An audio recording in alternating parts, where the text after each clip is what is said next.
nasci no dia 30 de novembro de 1930.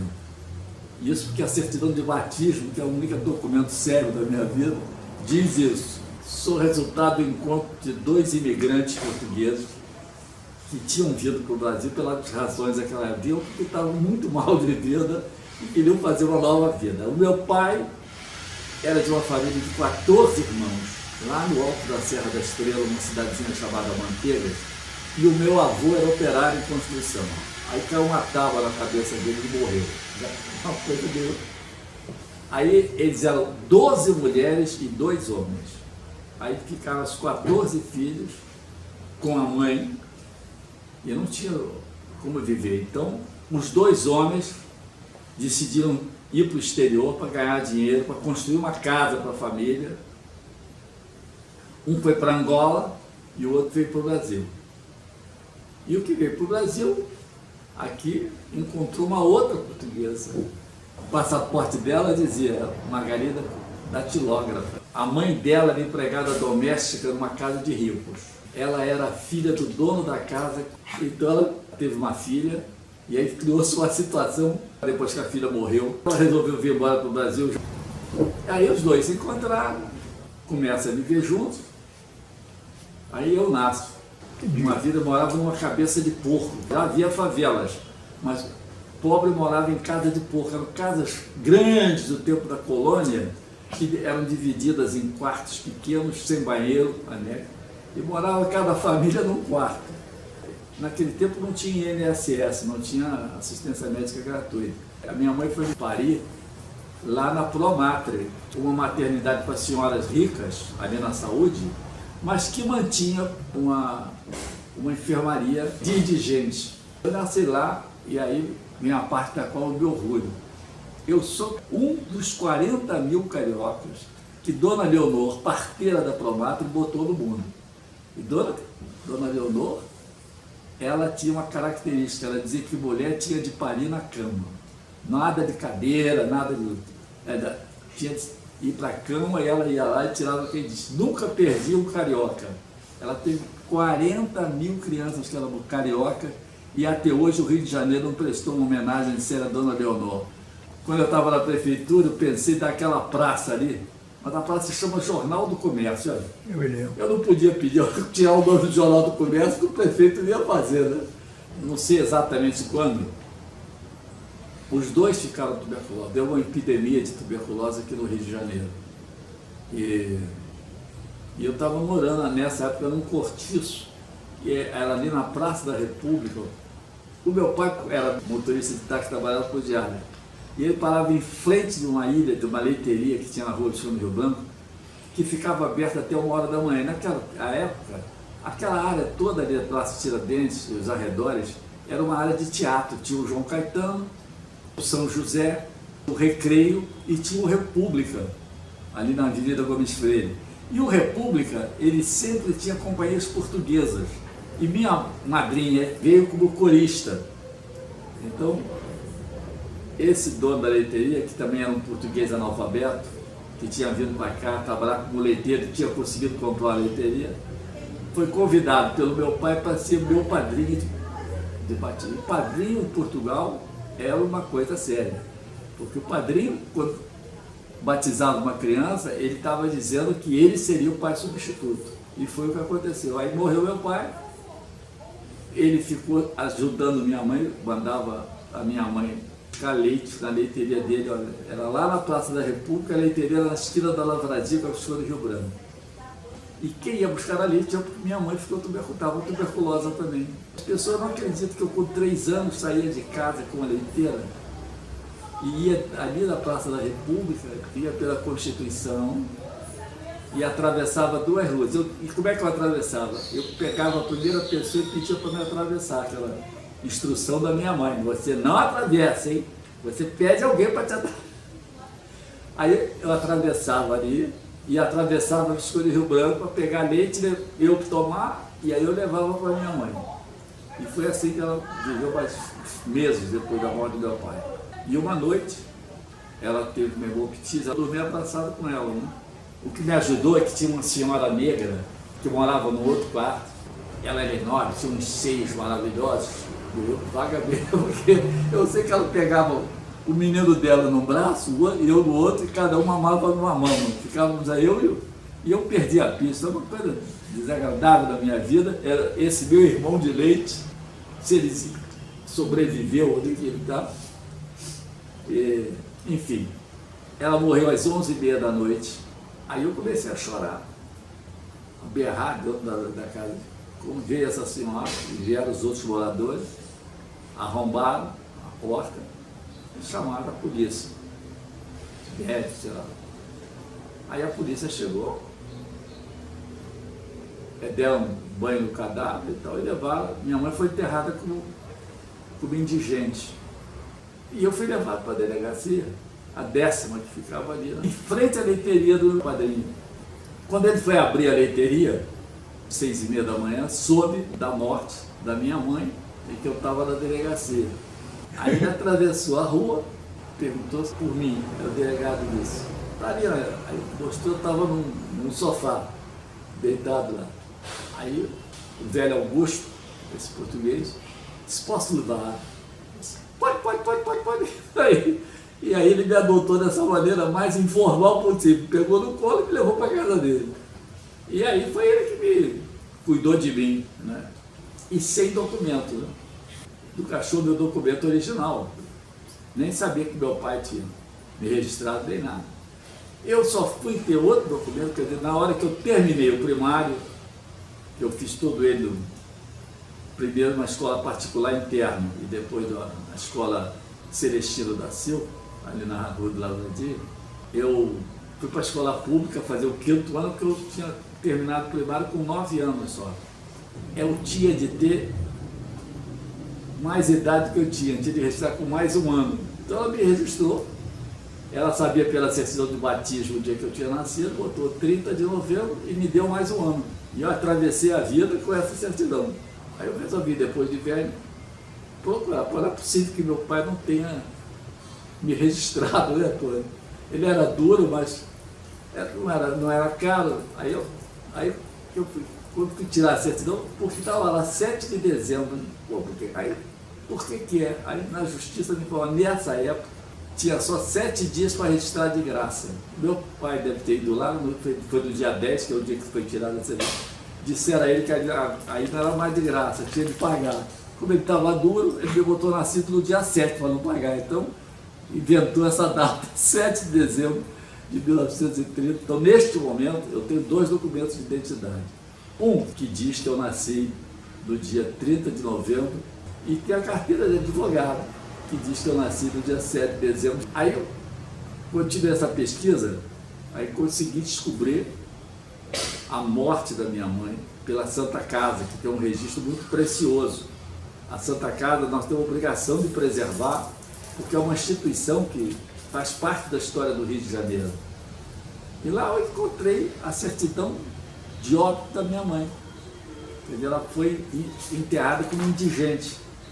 Através disso eu fui descobrir a minha certidão original, enfim, esclareci a vida, e todos os problemas do Rio de Janeiro eu vivi também. Falta de saúde, falta de dinheiro, enfim, eu sou um carioca perfeito, né? Além do mais, nasci na Gamboa, que é o bairro mais carioca, além de ser terra também do Lima Barreto, que é o meu escritor favorito. Um dia, por causa de uma moça, minha mãe não queria que eu namorasse, sabia que minha mãe, minha madrinha, já de vez em quando eu falo muito, porque ela foi minha mãe de criação mesmo, então, cismou com a menina, tal. Um dia foi na rua, fez portuguesa braba, ela foi lá, deu porrada em mim, na minha namorada, aí eu fugi de casa. Fui ser voluntário, fui ser soldado da aeronáutica. Aí gramei um ano, tive 150 dias de punição no banheiro. Não foi brincadeira não. Acabou detido no alojamento ou preso na cadeia lá do parque. E graças a isso eu li toda a biblioteca do Parque dos Alforjes. Prisão tem esse lado bom, né? Fiz exame para ser oficial aviador da Aeronáutica Brasileira. Passei, aí descobriram que eu era daltônico. Não pude ser. Aí eu fui ter de encarar a vida. Comecei a fazer tudo na vida para sobreviver. auxiliar de cozinha, vendedor de paletó. E aí com 23 anos, 24, eu resolvi fazer vestibular. Aí eu não sei se vou passar, então resolvi fazer 4. Direito, economia, história e teatro. Passei das 4. Primeiro eu resolvi as 4, mas não dava. Aí fiquei só com história e economia. E aos trancos e barrancos me formei em história e economia. Eu sou um bom economista, tanto bom economista que houve um concurso da General Electric, fui aprovado, eu e mais um. Eu não era bom de matemática e tal, já estava sendo cogitado de me mandar para os Estados Unidos, tem um centro de altos estudos matemáticos, lá em Nova York, na cidade chamada Albany, que é a capital do estado de Alabama. Aí acontecem aquelas coisas sempre imprevisíveis. O Roberto Campos era presidente do BNDES, esquina da Quitanda com 7 de setembro. E ele estava a favor dos acordos de Roboré. A UNE, naturalmente, chamava o Roberto Campos de traidor da pátria, né? E eu estava metido na UNE. Aí resolveu fazer um comício na porta do BNDES. E a polícia proibiu o comício. Aí a UNE resolveu que ia fazer o comício de qualquer jeito. Eu já estava trabalhando, eu saía para o almoço na GE ao meio-dia, na Almirante Barroso. Aí fui para o comício. Chegou lá, passei por uma loja de passarinho que tinha ali naquela rua da Quitanda e vi uma porção de gente de chapéu vendo passarinhos. Cheguei lá e disse, é tudo tira, né? Que ninguém vai ver passarinho na rua da Quitanda de chapéu, né? Aí tá cheio de dopes aí. Aí o presidente da UNE, que era o Raimundo, disse, mas vamos fazer um comício de qualquer jeito. Então tá bom. Então arrumamos lá uma mesa para ele trepar e fazer o comício. E eu fiquei com a faixa de um lado e o cara, fomos abrindo a faixa para começar o comício. Quando eu cheguei na ponta, cara, 3 tiras me pegaram, me prenderam, me enfiaram no camburão. E naqueles tempos eram bons tempos de democracia, né? Aí eu fui parar no DOPS. Meia hora depois de eu estar no DOPS, estava cheio de deputado, vereador, pedindo a libertação dos estudantes e tal. Aí o diretor do DOPS, era um coronel famoso, ele era uma pessoa engraçada, proibiu um filme Rio 40 Graus. Ele tinha um lado assim, brabo, mas tinha um outro lado sensível, então era muito lacerdista. Cedeu. Tá bem, quando eram 2h30 da tarde, me soltou. Aí eu voltei correndo para a GE, cheguei lá, não passei da porta, tinha um cara, um leão de chácara lá também, com ordem de não me deixar entrar no prédio, que eu saí no Globo, na primeira página. Olha que coisa. Uma foto do comício, a polícia chegando, e a outra foto é o pequeno do lado, a minha cara ali, preso, estudante, não sei o quê. O Globo saía às 2h da tarde, ele era vespertino. Então já tinha o jornal, e já tinha me demitido para eu nem entrar no prédio. Eu estava com a carreira brilhante de economista, e economia são 4 anos. Então eu tinha me formado em economia e ainda estava no 5º ano de direito. Então, você é advogado, né? Me formei em direito e o meu primeiro cliente foram 3 vagabundos que tinham sido flagrados botando água no leite. O leite está sempre ligado à minha história. Quase que aquele juiz católico, Eliezer Rosa, me prende uma audiência, achando que eu estava sendo inflamado demais em defesa dos meus clientes. Aí tirei um habeas corpus, os 3 saíram da cadeia dentro do presídio e não me pagaram. Aí eu disse, eu não vou mais ser advogado, porque isso aqui não, o outro eu não posso. Aí eu resolvi procurar ser jornalista. Digo, como eu gostava, fazia o jornal da faculdade e tal, vou ser jornalista. Aí o Azedo, Maurício Azedo, era o redator do Diário Carioca, o suplemento que ele fazia só de coluna social, porque naquela época, década de 50, a coluna social era um prato forte de toda a imprensa. E o Diário Carioca chegou a fazer um caderno só de coluna social. Aí disse, Milton, o jornal vai me botar no copydesk do jornal mesmo. Você sabe que é o melhor copydesk do jornal, da cidade. Todo mundo respeitava o copydesk do Diário Carioca. Era tudo gente boa. Hélio Pólvora, era um menino que era o colunista de cinema do Jornal do Brasil, também estava lá. Enfim, aí eu fui ser colunista, redator do colunismo social. Aí depois me passaram também, e aí começou a minha carreira jornalística, de não saio mais daqui. E aí nunca mais pensei em ser advogado, nem ser economista. Fui ganho para o jornalismo. Eu passei pelo Diário Carioca, passei pelo Dia. O Chagas Filho queria melhorar o texto do jornal, que realmente estava bravo, aí contratou 2 copydeskers. Eu e um outro menino também era lá do Diário Carioca, fomos trabalhar lá, que era um lugar incrível para se trabalhar, né? Eu nunca tinha visto. Tinha o Vinhais, secretário de redação, que às 7 horas da noite, se ele não tiver, ele preparava na mesa: Cardoso, seu filho da puta, era o chefe de reportagem. Cadê o meu presunto de hoje? Como é que eu vou fazer a primeira parte sem ter um presuntão bonito aqui? O presunto era um defunto, era um cadáver que ele precisava para poder. Aí viu o Cardoso: não, já estou trazendo, vem aí. É lá, vem de Copacabana, o cara foi morto ali no meio da rua e tal. Aí resolvi o problema do jornal. Tinha um jornalista, um repórter incrível, Zé Grande, mas ele não escrevia, ele ditava, entendeu? Sentava do meu lado, ele chegava: então conta a história. Ele ficava contando a história e eu batendo na máquina. Então era um jornal incrível.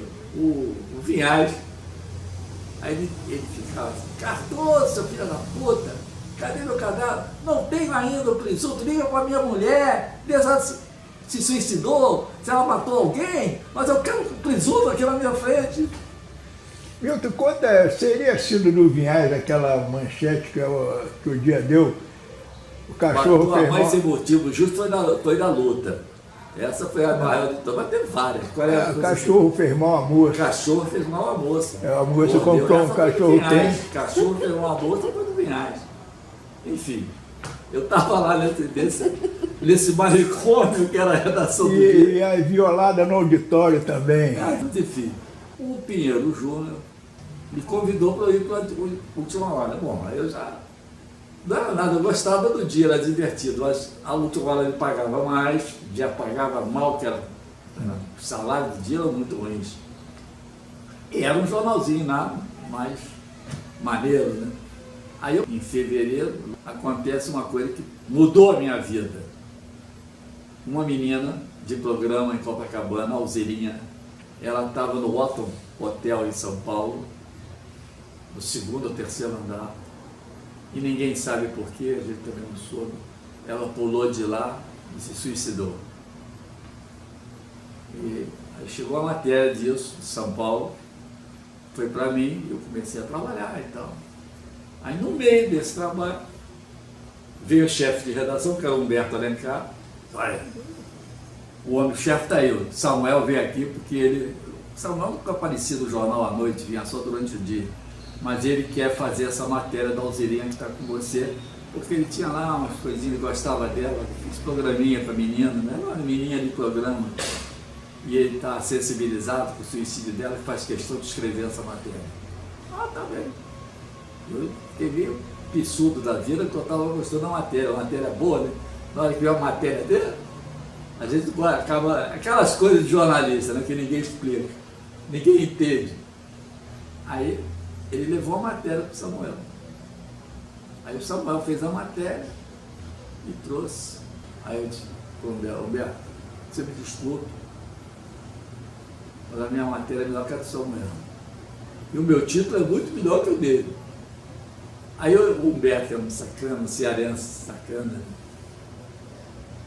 a tua matéria é melhor que a dele? É. Aí ele pegou a matéria, levou para o Samuel e falou: Samuel, o garoto que está lá, disse que a matéria dele é melhor que a tua. E que o título dele é melhor do que o teu. Aí o Samuel pediu para ler, leu, e eu disse: mas o título é melhor mesmo. A matéria não, a matéria é melhor, a minha. Mas o título é dele, manda ele botar o título dele. Pô, quando ele chegou, pensei, e dá 15 dias de gratificação aí de salário.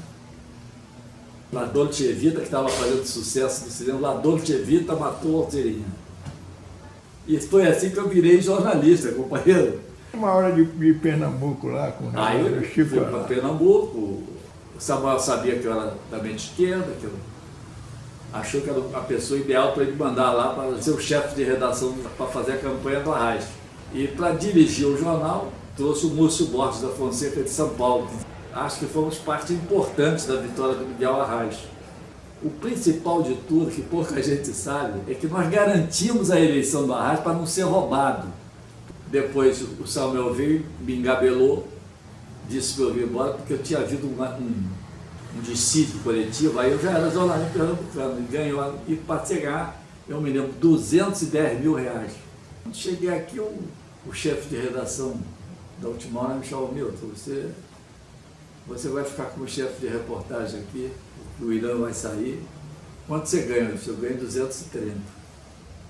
Disse: mas aqui não é assim não, aqui é só 110 o chefe de reportagem. Aí então não fico. Não vou aceitar a redução do salário. Eu sou sindicalista, você sabe? Foi logo que eu sou.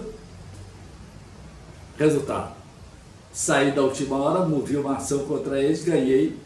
E graças a isso, já velho, o Samuel, ministro amigo, encontrei com ele também já perigo, né?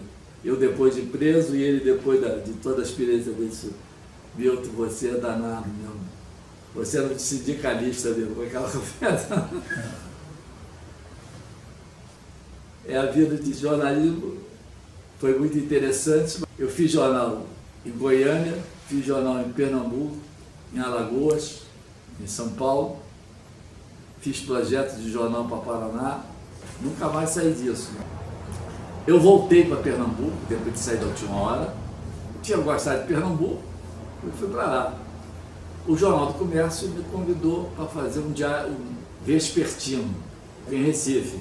Do Jornal do Comércio, era uma matutino importante. Aí eu fiquei editando esse jornal, até que eu vi um anúnciozinho. A Sudene precisava de um sujeito que tivesse grande experiência jornalística, mas fosse economista. Apareci só eu, como candidato ao cargo. E graças a essa combinação acabou voltando à minha vida. Eu fui ser diretor de revistas técnicas lá. E comecei no final de 1963. Aí vem o triste 1º de abril de 1964. Eu perdi os 2 empregos, perdi o de jornalista e de economista. Ficou também engraçado, foi divertido. Eu fui preso no dia 1º, distribuindo um jornal clandestino, que dizia Arraes resiste. Foi a primeira manchete mentirosa que eu fiz na vida. O Arraes já estava preso, lá em Fernando de Noronha, mas nós não sabíamos. E fomos distribuir de madrugada e a polícia dos Gatuano. Aí fomos levados em xadrez, estavam tão lotados que ficamos na sala da delegacia de ordem econômica. Eu e os outros estavam distribuindo o jornal. Um de nós era estudante de Direito e filho de deputado. Aí o pai dele soube que ele estava em cana, se mexeu os pauzinhos e disse que ele não era nada, que era coisa de garoto e tal. Ele conseguiu que, como não tinha lugar mais cadeia, mandaram soltar a gente, menos os que tivessem sido pedidos por Dona Justa, já tivessem na lista dos procurados. Quando ele veio com a lista, eu já... Aí disse: olha, vocês vão ser liberados, menos alguns aí que vão ficar. Eu vou chamar, vocês vêm dizendo o nome, e eu vejo aqui e digo se vai. Fui me encostando para perto dele, né? Aí ele foi chamando: fulano, eu sou Emílio, tinha lá Eurico, Fernando tinha 2, ele foi chamando. O Fernando falou: pode ir embora. Foi embora. Eu fui chegando para perto dele, fiquei de um jeito que eu via quando ele virava a página. Aí eu vi na letra M, estava aí ao lado, Milton Coelho da Graça. Aí, você aí, Albertinho Brandão, sabe lá, seu frango, vai embora. Me fiz de viado. Aí me botou para fora. Vai lá, seu frango. Agora chama frango, né? E essa história virou lenda, né? Quando eu fui preso mais tarde dia 20, você é aquele cara que bancou o viado para sair na cadeia no dia 1º. Só banquei. Aí não saí mais, né, companheiro? Fiquei no quartel-general, interrogado pelo Ibiapina. Aí quando chegou junho, A Manchete fez uma revista e eu fui com uma foto de página inteira, Gervásio Batista, velho e glorioso Gervásio. Saiu essa foto minha, foi razão do Castelo mandar um general lá em Pernambuco, eu todo esculhambado, para ver o que estava acontecendo em Pernambuco, que tinha muita queixa de violências e tal. Aí eu fui mandado me tirar e botar naquele quartel que ficou o Gregório Bezerra, Parque Moto Mecanização. Enfim, aí fui ficando preso, pedi para o Superior Tribunal Militar, não me deram habeas corpus, eu pedi ao Supremo Tribunal Federal, que me deu habeas corpus só em novembro, quase na véspera do aniversário da Revolução Comunista. Aí quase já vi que eu me soltar só por causa disso. Mas aí me soltaram. Eu estava no hospital desde julho. Aí eu fui solto, o diretor do hospital mandou embora. Não tinha nem companheiro de xadrez para eu pedir dinheiro para me dar, que eu não tinha um tostão no bolso, botaram na rua. Aí eu fui na Sudene. Fui lá, procurar, eu estou mal de vida, fui solto, mas estou sem dinheiro. Aí os velhos companheiros da Sudene fizeram uma vaquinha para eu comprar uma passagem para vir para o Rio. E me deram lá uns trocados para eu comer qualquer coisa, 20 reais.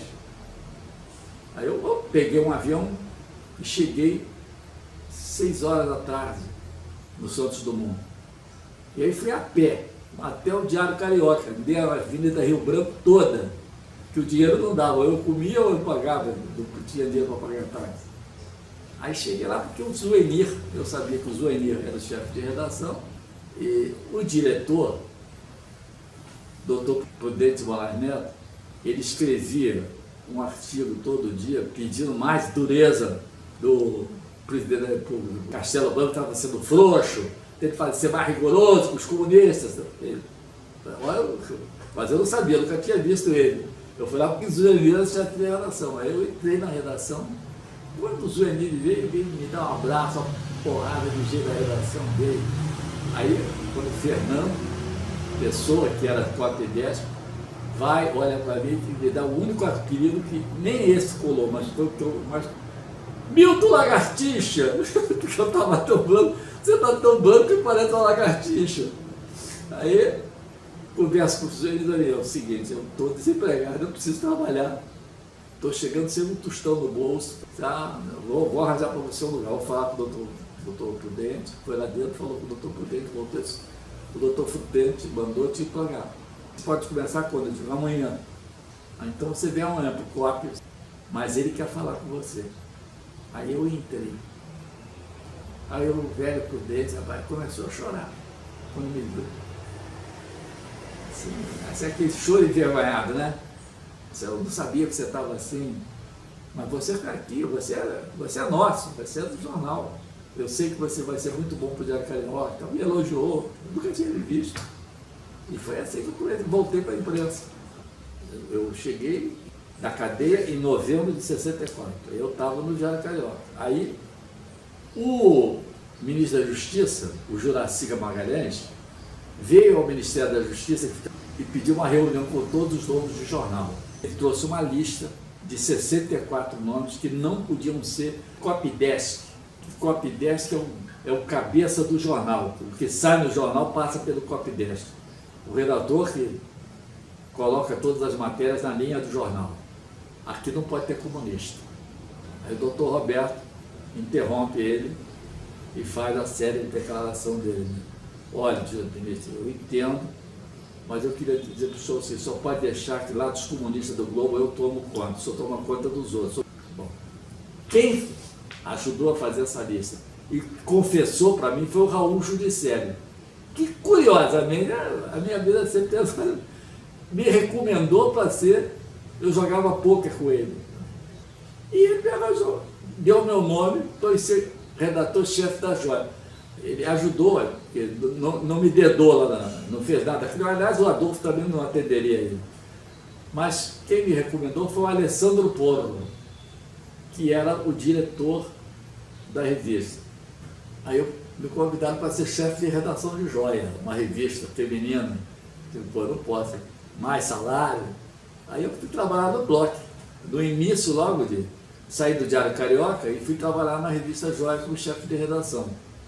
Aí, é lá nessa chefia de redação que eu tive, além de conhecer, já te conheci, o Adolfo sabia que eu era, que o Raul Judicelli também disse de um lado, e o Alessandro falou, não, ele é comuna, mas ele é bom. E foi lá que, quer dizer, eu conheci a alma do Adolfo Bloch. A redação de Joia ficava assim, e ali no campo passava um corredor que levava ao estúdio fotográfico. De costas para nós da redação da Joia, ficava um cara só botando as fotos, identificando e arquivando. Um cara que não falava com ninguém. Ele sentava de costas para nós, redação de frente à janela, ficava ali o dia inteiro sem falar. Ele era conhecido como Caladão. Aí um dia, o Adolfo Bloch, para trás dele, aí ele ia atrás e dizia assim, como vai o cagalhão? E o cara, sem olhar para trás, naturalmente devia saber quem era, porque o Adolfo tinha uma marca, a voz dele era inconfundível, ainda tinha traço estrangeiro. Como vai o cagalhão? Do jeito que ele estava, ele disse assim, cagalhão é a puta que te pariu. Aí o Adolfo, atrás, não se pode brincar com ninguém nessa casa, e vai embora para esse fotográfico também. Agora, Milton, tem a história lá do Globo, do cigarrinho, né? Eu era editor-chefe no Globo, já estava na época do computador. Chegava às 4 horas e começava a conversar com os editores, já discutindo as matérias que eles tinham, reclamando que eu tinha de reclamar. Pô. E esse trabalho de ver, conversar com o Caban e com o chefe de reportagem, que era Eli Miranda, o Caban era o chefe da redação, que fazia a redação funcionar. E eu conversava só com os editores. Quando chegava 8 horas, eu já sabia tudo que estava no jornal, aí eu começava a fazer a primeira parte. Nesse momento, vamos dizer, de 8 e 9 horas, o contínuo da redação era o cigarrinho. Eu não chegava nem a ser inteiramente dele, mas no lado. E Baguecela, um homem de cigarrinho, muito simpático, assim, sempre muito bem-humorado. Aí ele entrava na minha sala quase sorrateiramente, para não me incomodar, e ficava encostado na parede atrás de mim, vendo o que eu fazia. Estava comentando uma coisa ou outra, ficava ali, eu perguntava, o cigarrinho está tudo aí, calma, e ele vendo. Aí, de repente, eu fazia lá a manchete, ele atrás de mim, impassível. Ô, seu Milton, essa manchete tu vai vender lá na Baixada. Porra, eu toda noite, eu já chamava para me divertir, ele ia para trás de mim, para ficar comentando, ou então dizia, o pessoal lá não vai entender essa manchete não vai saber o que é isso, não vai vender nada. E aí ficava, todo dia ele ficava dando palpite, e já virou diversão minha, né? E aí, mano? E aí, essa tá boa? Tá entendendo? Não, não sei o que é, não. Na época da guerra, da Argentina com a Inglaterra, deu muita manchete. O pessoal lá não está se interessando por isso, não. Lá de Nova Iguaçu, ninguém está interessado nisso. Só vai ver a manchete do dia amanhã. Eu sei, isso aqui não é o dia, cigarrinho. Isso aqui é o Globo. Mas acabava me divertindo, porque o cara ali era aquele negócio para aliviar a tensão, né? Era bom, não dizer nada. E do outro lado, tinha o secretário do jornal que controlava a descida das palhas, que é o velho Deodato Bahia. Aí o Deodato ficava lá anotando as palhas que descia, e de repente, sem ter nada, por razão nenhuma para isso, ele fazia: comunistas! Como é? Estava cercado de maluco, pô. Ele abria a boca só para dizer isso, gritar lá na redação. Ele era meticuloso, ele era um secretário perfeito, porque ele ficava ali a página tal. Tá faltando uma matéria que ligava para o editor. Aí, de repente, comunistas!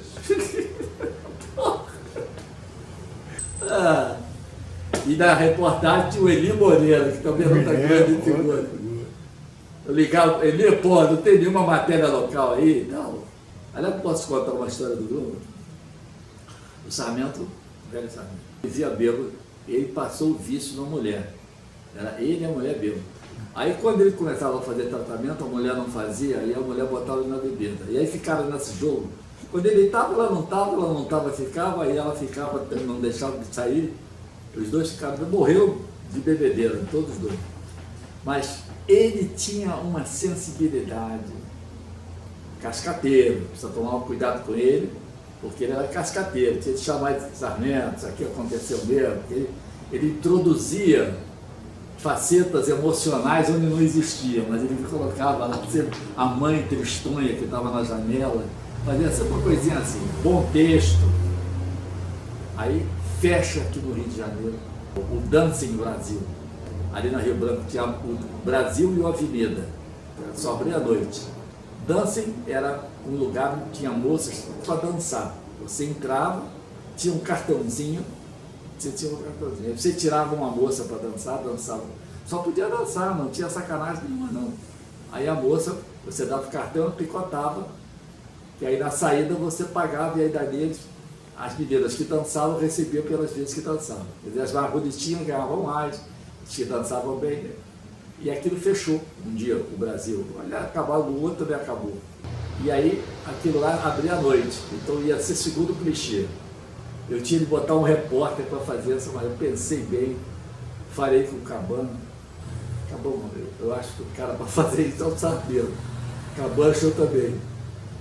Então falei com o Carneiro, sabe, se amanhã você vai ter de sair daqui às 11, vai para o Brasil Avenida, eu quero que você veja a última noite, você fica no vestiário das moças, quando elas estão ao banheiro, ouvindo elas, a história de cada um, como é que elas veem esse adeus ao meio de trabalho delas, o que é que elas pretendem fazer.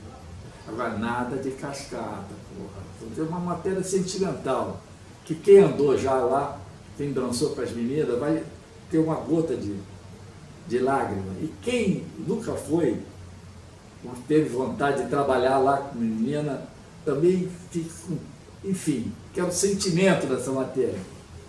Deixa comigo, Milton, deixa comigo. Então, 11 horas ele estava lá, não estava bêbado, eu descobri, e as outras ver que ele não estava bêbado. Se você tiver bêbado, eu vou mandar outro. Então ele estava enxuto. Então, entendeu bem, Sarmento, como é que é aquela matéria? Você não pode chegar aqui depois de 1 hora, no máximo. Que é para faço o segundo clichê aqui na segunda parte, rápido, e fecho o segundo clichê. Alertei o cara lá da máquina, o alemão, tudo bem, tudo arrumadinho. Aí entra o Sarmento, e eu disse, Sarmento, nem conversa com ninguém, senta aí e escreve essa matéria. Me entrega a matéria. Eu vou pegar isso no arquivo do Globo, eu tenho de republicar isso, porque foi uma matéria que eu li e vi que era tudo cascado. Tenho certeza que nada daquilo era verdade, mas eu resolvi não mexer, que estava tão bom que as pessoas gostariam que tivesse daquilo. O Sarmento escreveu, os leitores iam ficar satisfeitos. O que adiantava eu reclamar com o Sarmento 1 hora da manhã, que não era aquilo, seu sacana, não sei o quê. Aí a matéria estava escrita, era um romance, não era uma matéria de jornal, ele fez um romance, um conto. Aí eu disse, dessa não está lá. Essa matéria é a primeira e única cascata reconhecida que eu publiquei na vida, foi essa do Sarmento. Alguma daquelas coisas ele ouviu, mas o resto foi tudo chutado, tudo cascata pura. Aí aconteceu uma coisa engraçadíssima. Anos depois, já que ninguém me quer mais como jornalista, que eu estou velho, 80 anos de idade, eu resolvi voltar a ser advogado. Ninguém me emprega com 80 anos como jornalista, ninguém acredita lá no meu taco, então você é advogado. Aí me inscrevi na ordem, me inscrevi para fazer o exame da ordem. Aí o presidente da ordem, o Vadidamos, manda me chamar. Só meu, você ficou maluco? Você já é da ordem. Como que eu sou da ordem? Você é da ordem porque você, quando se formou, antigamente não tinha exame da ordem. Você apenas se formou e trouxe aqui o diploma e se inscreveu na ordem. Desde aquele momento você é da ordem. Então você não precisa fazer exame da ordem, você entra. E tem mais. você não precisa nem pagar, porque a ordem deixa de cobrar do advogado depois dos 80 anos. Então você tem direito a ser um sócio gratuito. Então eu estou na ordem dos advogados por causa disso. Então, mas tudo bem, então aí. E agora é essa vida, depois com essa crise que está aí, eu já não sei mais se eu sou advogado, se eu sou economista, se eu sou Você é vagabundo. jornalista, todo mundo desempregado.